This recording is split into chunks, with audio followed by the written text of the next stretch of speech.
There are three learning outcomes of this subtopic. I'm going to discuss with the concept and followed by the components of the ecosystem, then finalize the subtopic with the examples of ecosystem.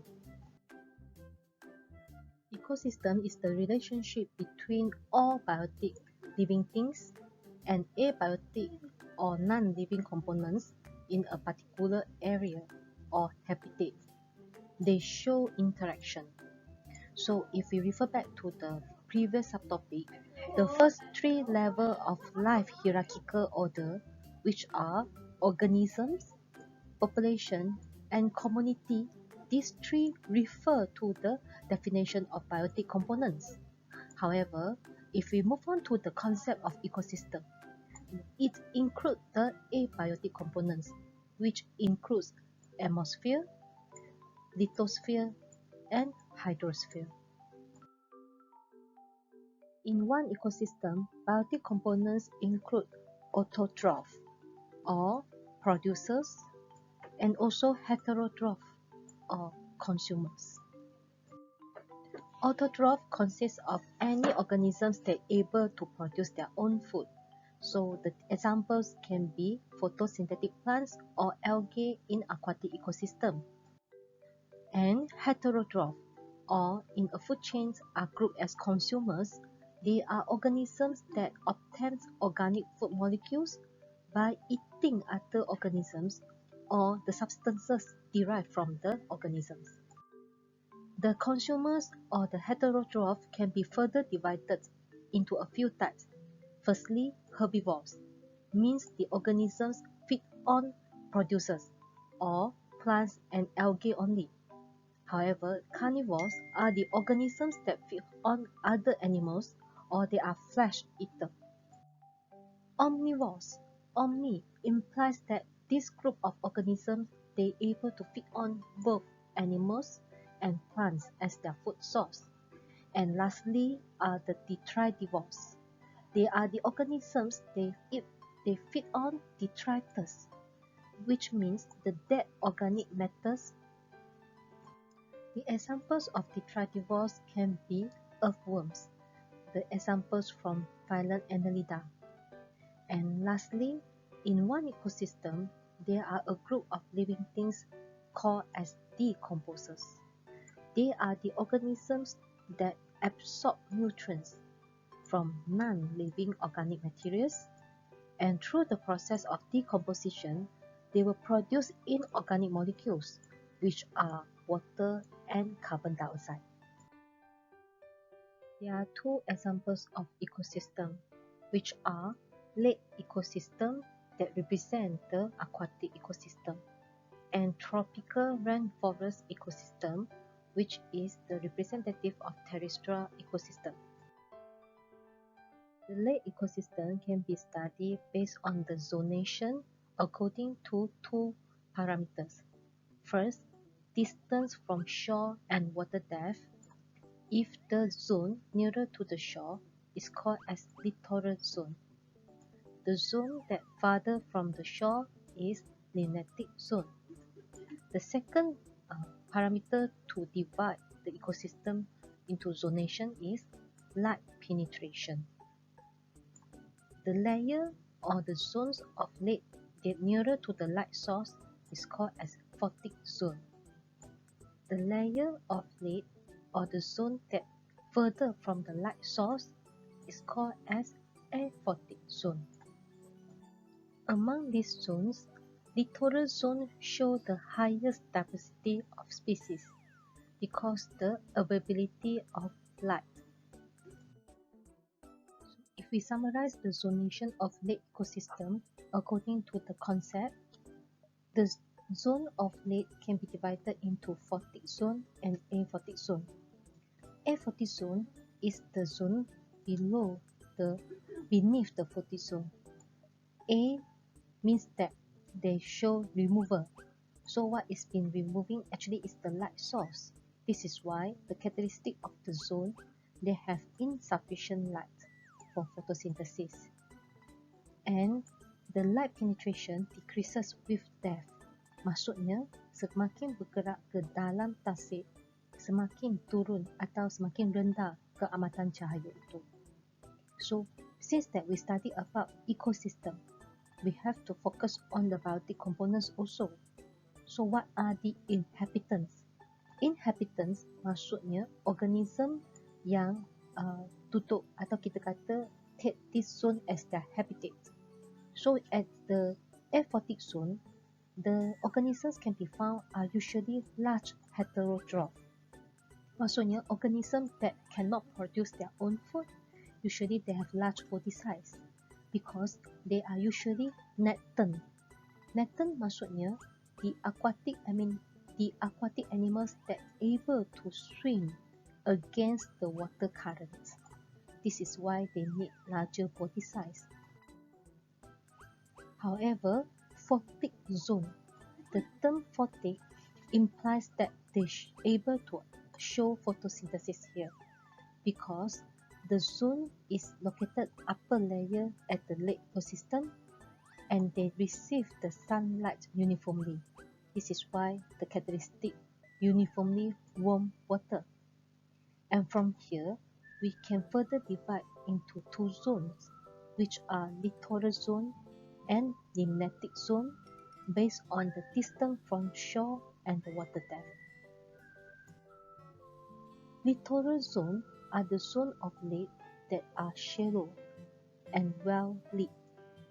Means that cetek, kedalaman dia tak dalam dan menerima cahaya dengan cukup, well lit.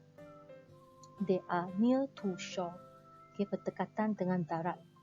So the inhabitants are rooted and floating aquatic plants. However, limnatic zones, they are open water surface. Limnatic zone adalah kawasan tasik yang jauh dari darat. Disebabkan dia jauh dari darat, maka di sini jaranglah kita jumpa tumbuhan yang berakar. So the producers can be found here usually are microscopic. Mereka adalah microorganisms such as phytoplankton. Phytoplankton means the very small size producers that found in the aquatic ecosystem. Usually they are algae. So cyanobacteria is an algae. And we able to find other animal-like microorganisms which are zooplankton. This is the aerial view of a lake ecosystem. So from the aerial view, we can notice that these are the area we call it as littoral zone.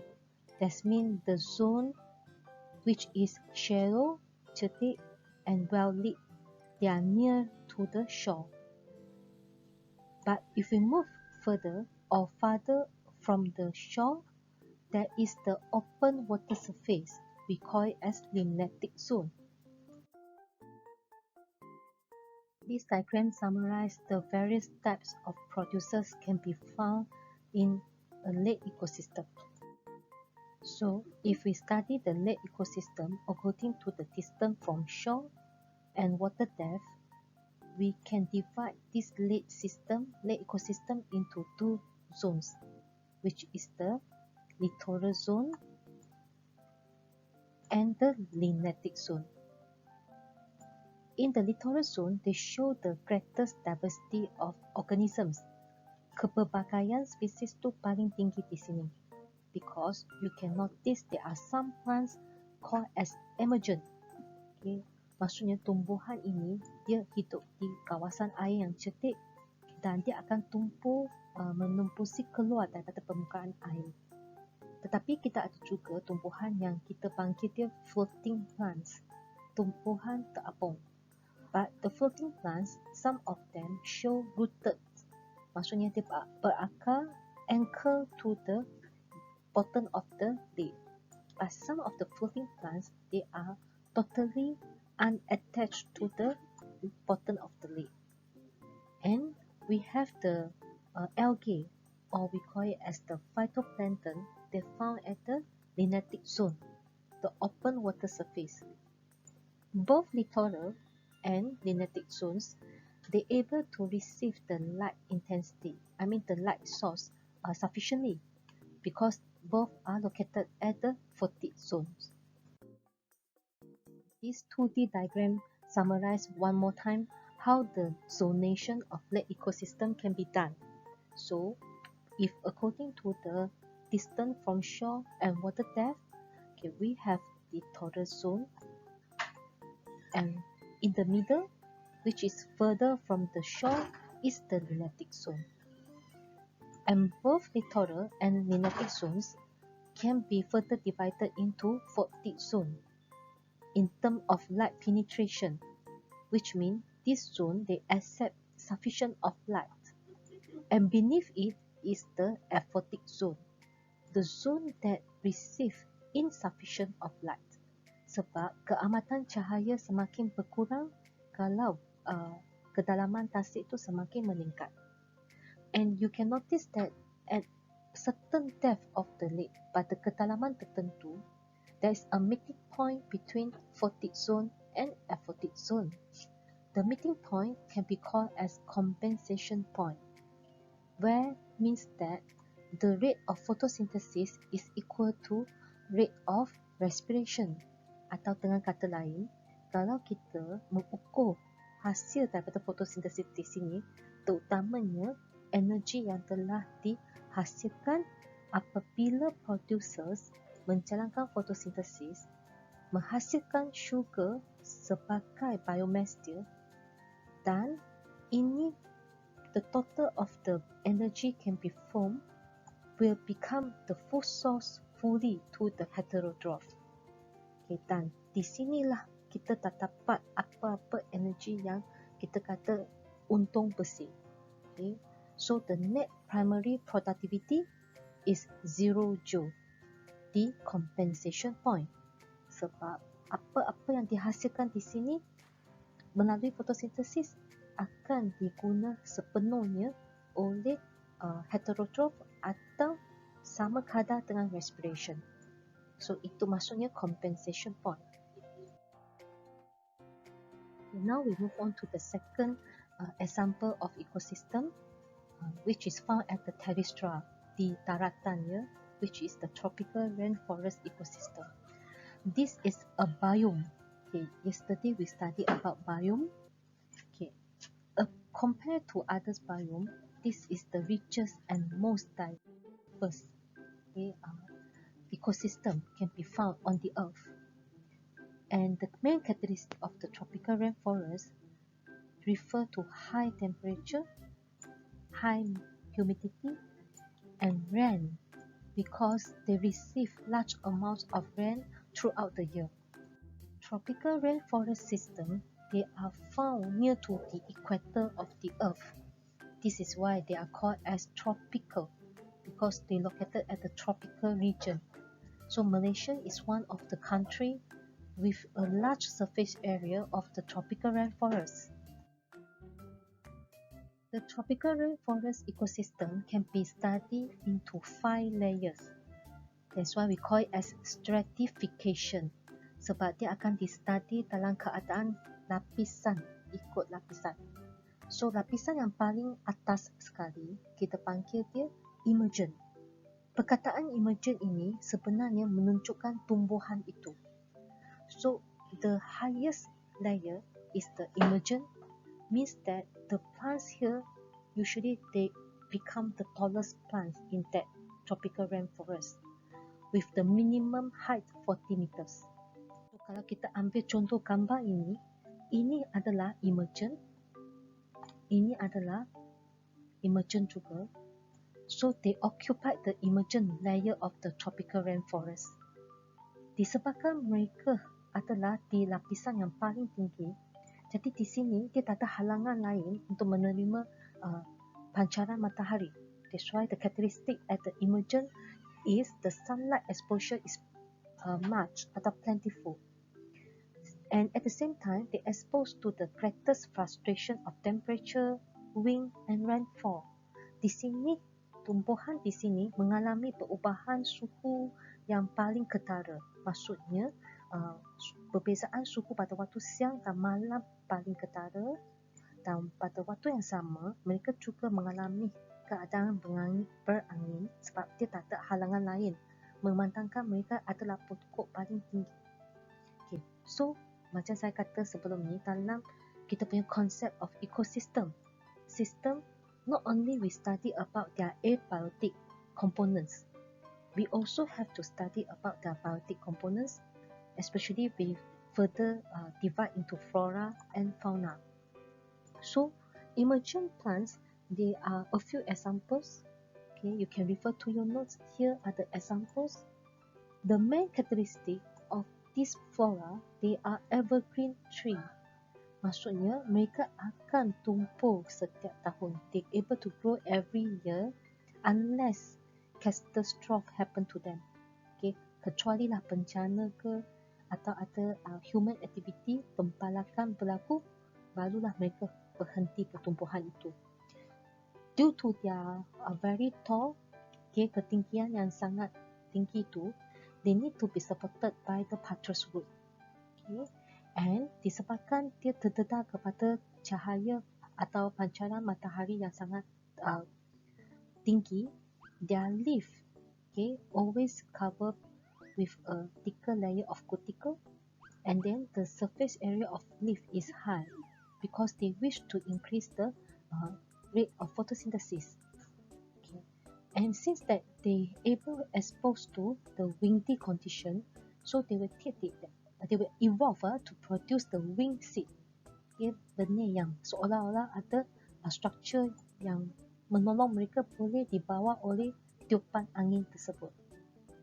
And how about the fauna is, there are a lot of arthropods and the big size birds. Okay, burung yang saiz badan lebih besar supaya dia boleh terbang, okay, jauh atau singgah di sini sebagai habitat mereka. The second layer is canopy. So, perkataan canopy itu seolah-olah macam canopy yang kita selalu buat untuk jamuan ke atau function-function yang selalu kita nampak, ya. Sebab dia merujuk kepada kumpulan tumbuhan, ketinggian dia kurang daripada 40 meters, tetapi minimum dia 30 meters tinggi juga. Dan biasanya kalau tengok dari atas, the location of the tree is very close to each other. That's why dia macam canopy. Dengan itu, we can notice that this layer, they prevent the penetration of sunlight to the lower layer. Okay, so the characteristic of the flora found here, usually we can notice the examples are epiphyte. So epiphyte are the plants that grow on trunks or branches of the canopy. So di sini kita ada contoh epiphyte. Kita boleh nampak kumpulan tumbuhan ini, dia akan tumbuh di batang pokok yang tinggi, yang canopy tersebut. Sebab mereka memerlukan cahaya untuk fotosintesis. Memandangkan canopy adalah pokok yang tinggi dan mereka selalunya become a close layer. Dia berdekat dengan each other. Okay, kalau kita study common characteristic of their leaf, the leaf usually show smooth surface and oval shape because they will receive a lot of raindrop, okay, from raindrops, so they need to shed off quickly. Dan kalau kita tengok dari segi fauna pula, dia ada banyak, okay, high density of insect. Maksudnya di sini adalah main habitats of the insect, birds and other reptiles also. The middle layer atau lapisan ketiga, the third layer, is understory. Okay, understory refer to the group of plants with the height in the range 10 to 30 meters. Disebabkan lapisan yang sebelum ni adalah canopy, maka di lapisan understory, cahaya yang boleh diterima tu sangat terhad. So you can see here, only 2 to 5% of sunlight reach at understory layer. Dan selain daripada itu, mereka di lapisan ini, mereka mengalami air movement yang lebih, kita kata, slower, okay, atau stable sikit, kurang rasa pergerakan angin. Okay, so the typical examples can be found lioness, atau we call as the climbers, the climbing plants, tumbuhan yang akan memanjat. Okay, why they need to show this activity? because they need to achieve height to get the sunlight for photosynthesis. Other than that, we have the angiosperm, which is a soft stalk. Maksudnya biasanya adalah monocot, okay, tumbuhan monocot yang dijumpai di kawasan sini. Okay. Usually, if we study the leaf, okay, the leaf in terms of the chloroplast density, they have the highest chloroplast found here because they wish to increase the efficiency of chloroplast since they are located at the location or the layer with the minimum sunlight. Okay, so here is a few examples of the fauna can be found in understory. The next layer is shrub layer. Okay, shrub maksudnya di sini tumbuhan tu adalah kurang daripada 10 meters. Again, the sunlight penetration getting less. Okay, semakin berkurangan. So biasanya tumbuhan majority can be found ferns, iaitu pteridophyte atau paku pakis atau angiosperm yang small size. Dengan kata lain, monocot. Okay, so here are the photograph atau image to show us the shrub. Okay, a few group of pteridophyte and the shrubs can be found at this layer. And the most bottom one, the bottommost, okay, the last layer of the tropical rainforest is ground layer. Ground rujuk kepada tumbuhan yang mendekati kepada permukaan tanah. That's why namanya ground layer atau ada istilah lain forest floor. Okay. Okay, di sini adalah kawasan yang kita kata deep shaded area.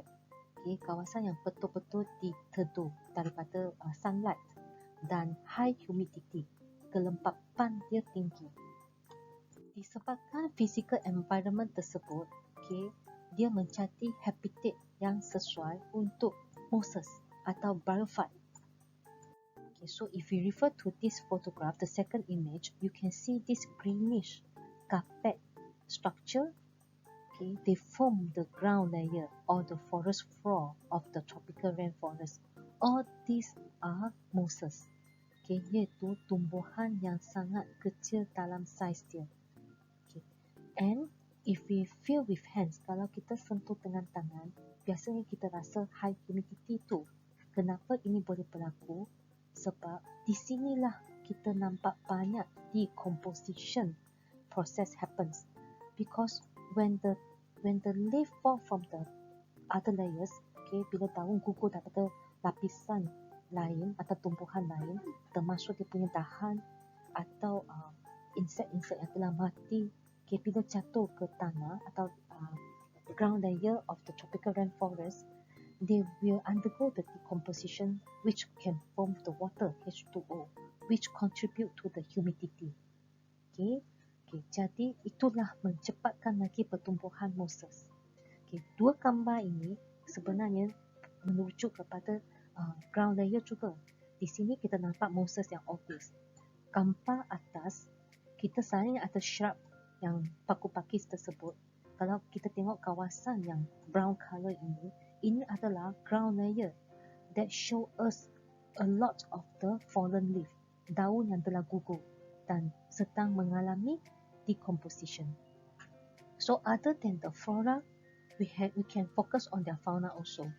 So different layers, they have different major inhabitants. Okay, dia ada haiwan yang inhabitkan. Okay, terutamanya di ground layer, we can notice that the animals are usually come from the phylum Chordata, such as larger animals, okay,